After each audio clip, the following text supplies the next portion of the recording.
Зголемување на искуствата и поквалитетно и поефикасно пружање на првата заштита при земјотреси е тема на денешниот семинар Сеизмички ризици во Западен Балкан, кој го организира Франција.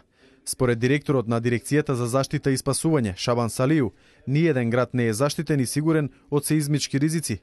Тој додава дека иако земјотресите не можат да се предвидат, сепак интензивно се работи на зголемување на искуствата и подготвеноста за соочување и пружање прва помош доколку се случи земјотрес. Знаејќи дека земјотресите, односно сеизмичките ризици се опасност кои постојано демнат и се изненадувачки, ние се обидуваме постојано да ги усовршуваме нашите прво знаења околу можностите од вакви сеизмички ризици, а исто како и што потенцирав искуствата, вежбата во Словенија сега која беше и во Молдавија токму беше заштита од урнатини, односно од земјотреси. Постојано се обидуваме максимално да ги спремаме нашите тимови како и да ги подобриме материјално-техничките наши компоненти. Големата урбанизација на градовите го зголемува ризикот од појава на земјотреси, затоа квалитетната градба на објектите има важна улога во малиот број на жртви и материјални штети при појава на земјотрес.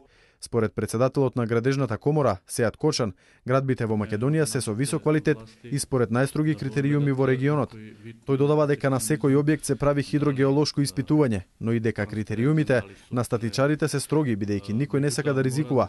Како што посочува председателот на Градежната комора, во изградбата на објектите не се штеди бидејќи никој не посакува да се повтори катастрофата од 1963 во Скопје. Македонија дополнително ќе ги зголемува своите знаења во областа на брзата превенција во цивилната заштита преку отворени семинари и обуки во соработка со Франција.